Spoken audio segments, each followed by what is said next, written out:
a lot of people have been wondering why on earth Pelosi would open an impeachment inquiry into the ridiculous, I wouldn't even call it a conspiracy theory, it's just,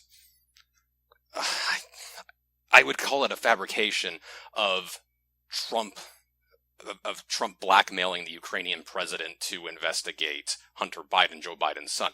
Why on earth would Pelosi actually do this? Why didn't she do it with the equally ridiculous Russian conspiracy theory where Putin and Trump were collaborating together to rig the election against Hillary Clinton? Why didn't she open an impeachment inquiry then?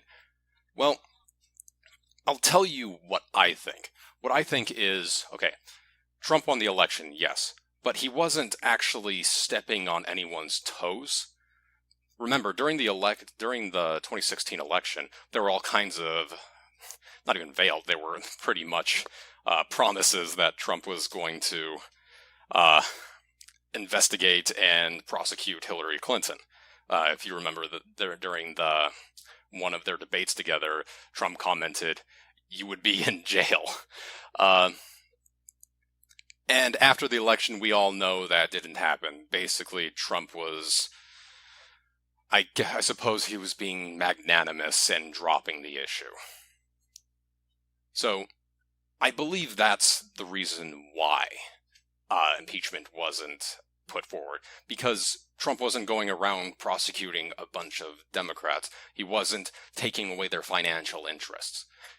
Now, this is all alleged, because I can't say outright that anyone is caught up in corruption.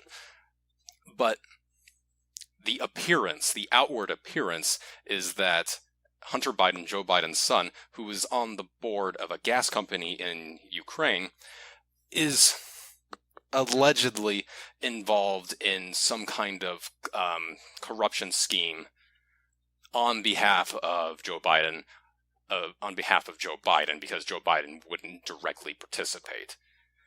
Well, we'll get to that a little bit later. There was some other shenanigans regarding a prosecutor in Ukraine.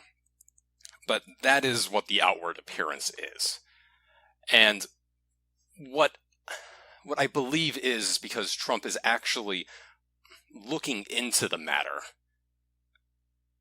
I think that is the reason why Pelosi acted in such a bizarre, knee-jerk fashion. Because if he's going after Biden, he can certainly, at least on the surface of it, go after Pelosi or any high-profile Democrat you want. Because at the end of the day, the Senate is basically an old boys club. You know, you say certain things in public, you mudsling your opponents in public, but at the end of the day, you're all fairly cozy with one another behind closed doors, and you're not actually going to do anything that is going to financially damage your colleagues in the Senate. This actually reminds me of the latter days of the Roman Republic. The Senate back then was also, the old boys club. You don't go around, throwing over tables. You don't go around rocking the boat and harming the financial interests of your colleagues in the Senate. And this actually did happen in the latter days of the Senate. There were two senators. They were called the Gracchi, Tiberius and Gaius Gracchus, who saw that other senators were basically seizing property of displaced Romans, and they were using it for self-aggrandizement, when the property was supposed to be reserved for other Roman citizens. And they were illegally occupying it and developing it, and basically growing rich off of citizens who were basically driven off of the land and had to go on the public dole after that. Sound a little bit familiar today? Anyway, Tiberius Gracchus, the older brother, Tiberius Gracchus, he basically set up a bunch of reforms that was, the purpose behind them was to take the land from the senators and give it back to the Roman people. Long story short, when he did this, during an election, the senators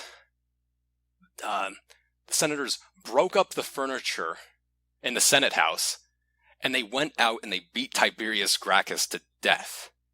The senators themselves beat him to death, all because he was disrupting their financial interests.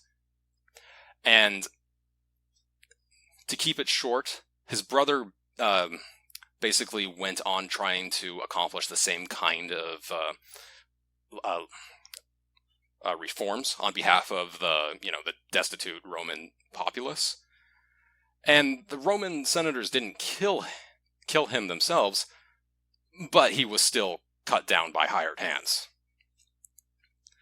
So, while this is not anywhere near as graphic, violent, or dramatic as it was back in the late Roman Republic, I think there are a few parallels, and the parallels are that Trump is impeding on the financial interests of Hunter Biden and possibly in turn also Joe Biden, and that is a scary sign for other Democrats. That is what I believe is going on.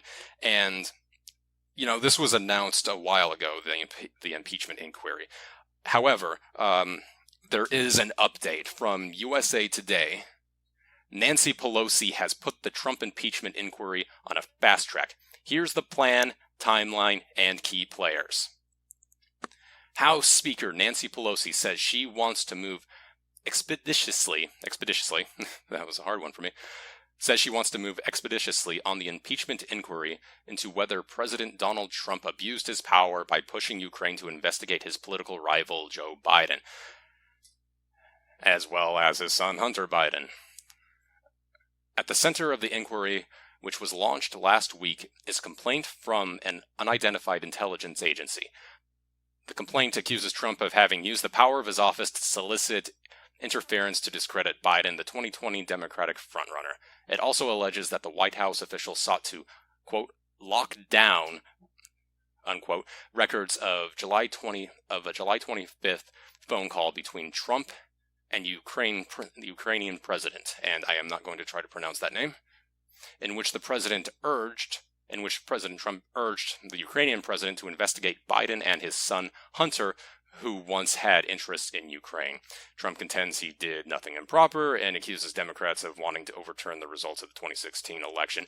And he's half right. As I just laid out before, it's not just about overturning the election. There's that too. But what I believe it's mainly about is, in their eyes, Trump overstepped some kind of, unspoken rule that you don't go after your political opponents in this way. That's what I believe is going on. Anyway,